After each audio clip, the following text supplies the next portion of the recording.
So it's about as packed as a grid can get here at Silverstone. Minis as far as the eye can see, stretching out behind me. Right up front in the F56s, we have got Lawrence Davey and we've also got Lee Patterson. It is over to you. Thanks very much, Michelle. So, Lee Patterson and Lawrence Davey sharing the front row of the grid from Charlie Butler-Henderson and Chris Smith. This then how they line up in full, with Patterson and Davey from Butler-Henderson Smith. Then William Phillips and Rob Smith on row 3, Harry Volkard and David Grady. Ben Spallock completing the top 10 of the JCW runners, Neil Newstead and Hamish Brandon to the 4, clear of Urkel Lindstedt and Alan Taylor. Then Ricky Page at the front of the Cooper class from Henry Neal, then Nathan Harrison and Max Bladen. Cooper class cars can always be relied upon for some pretty frantic dicing, as the 5-second board shown to the drivers. The red lights on the gantry about to flash out, which they do now, and away we go. As the field charged towards Copse for the first time. Will it be the blue car of Davey, the bright red car of Patterson who takes the advantage? It is Lee Patterson around the outside of Lawrence Davey as they head through the right-hander. Meanwhile, Henry Neal's had an excellent start in the yellow Cooper class car. He challenges Ricky Page through Copse but flicks it sideways. So it's Page who leads the Cooper class cars as Patterson carries a lot of speed into Beckett's. Maybe a little bit too much. The rear of the car begins to turn on him and around goes Lee Patterson. The race leader spins it away within metres of the start. He's going to rejoin just ahead of Neil Newstead and the JCW class cars, as Ricky Page already comfortably in command of the Cooper class in car with Charlie Butler-Henderson as he chases Lawrence Davey for the lead of the race into Stowe corner. Butler-Henderson sees a gap that suddenly disappears as Lawrence Davey moves across, as is his right as the race leader, to take the racing line. So there's no way through Butler-Henderson on that occasion. And then we have got this train of cars for lead the race. So it is Davey from Butler-Henderson, Ryan Road, well up inside the top 5 once more. Neil Newstead under real pressure from Hamish Brandon in the JCW class. And you can see the advantage that already Ricky Page has built up amongst the Cooper runners. Henry Neal just beginning to slip down the order a little bit, but this has been a relatively trouble-free first lap as Darren Chat looks like he is about to be demoted back in car with Butler-Henderson as he continues to try and overhaul the race leader Lawrence Davey. They head out of Aintree and down the Wellington Straight. Butler-Henderson using the slipstream to full effect as Lawrence Davey covers the inside line as they get on the brakes towards Brooklands. There's no way past Butler-Henderson. Lawrence Davey taking that very, very tight line.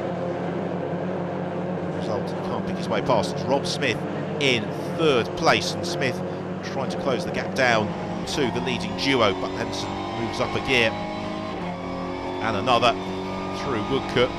So Lawrence Davey leads the way across the end of the lap in towards Copse corner. Such a tight, fast turn, Copse. Then it's Ryan Road in fourth, then the gap back to David Grady in fifth, and then the next group of cars picking their way along around the corner. Nick Forster in the thick of the action. He's got Luke Reed just behind him. This is another look at how it all went wrong on the first lap for Lee Patterson.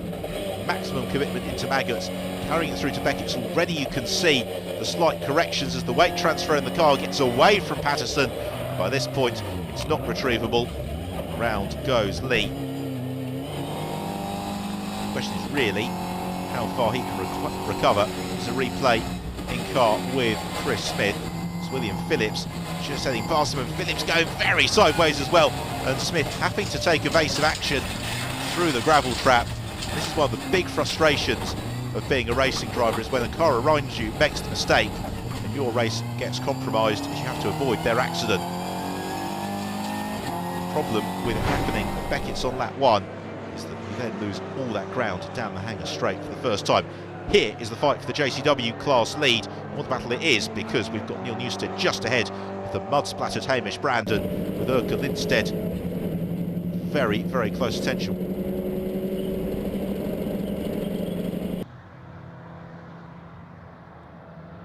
As the challenge for the lead continues, Charlie Butler-Henderson looks to draw alongside Lawrence Davey and look for the progress of Ryan Rode. And Lawrence Davey squirms out wide. Butler-Henderson takes evasive action, and that may just give Ryan Rode the opportunity to challenge and squeeze through into the lead. Here is how Butler-Henderson sees it. Davey able to cover the line into the Vale. Great to see Ryan Rode going so well. He has been ferociously fast so far in 2015. Has also made friends with the tyre barrier more times than he would like to. He can keep it on the island, then Rode could well be in contention for the win.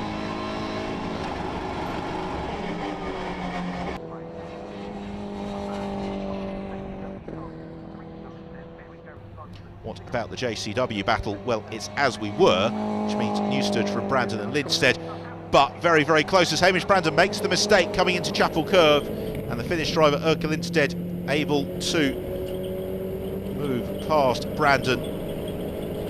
For Hamish Brandon, that mistake will be magnified for the long, long run down the hanger straight in towards Stowe Corner.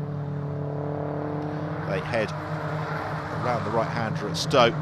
Linstead just balancing the car on the suspension, as it would appear as if we've got a tyre change underway. That is Darren Chapp, and it's his front left tyre that needs replacement. So Chapp will lose a little bit of time from that, but will, I'm sure, get back out into the race.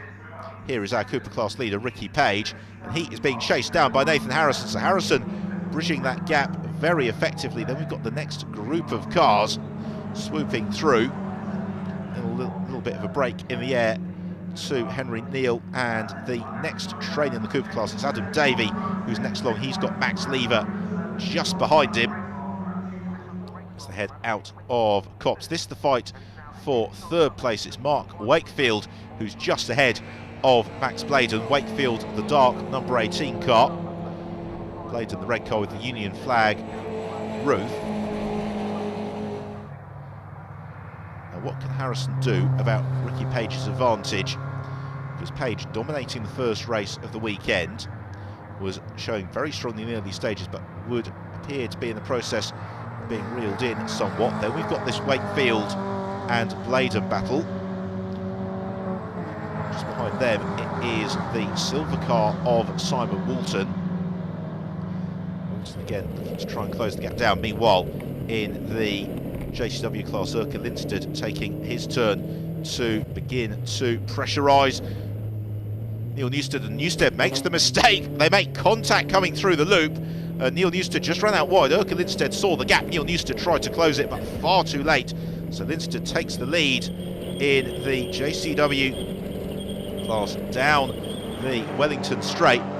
We've still got very much in the mix Hamish Brandon as well. They hit the brakes for Brooklands, swoop through the left-hander and on towards Luffield.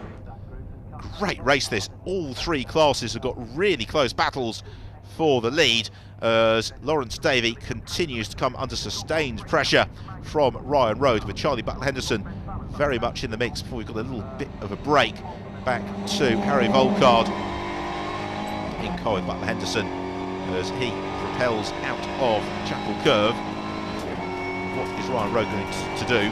Rode looks to the outside, pulls out of the toe of Lawrence Davey. Now, has he been able to draw alongside early enough to claim the racing line for Stowe? Davey brakes as late as he dares. The car squirms on the tyres, and Lawrence Davey just about holds on to the lead as they head down into the Vale. But hence what he would really like to see is the two cars in front getting involved in a bit more of an intense battle, slow themselves down as Ryan Rode sees a gap to the inside that club corner and takes the lead. Lawrence Davey immediately looks to fight back, but that was a beautiful pass from Rode, catching Davey completely by surprise.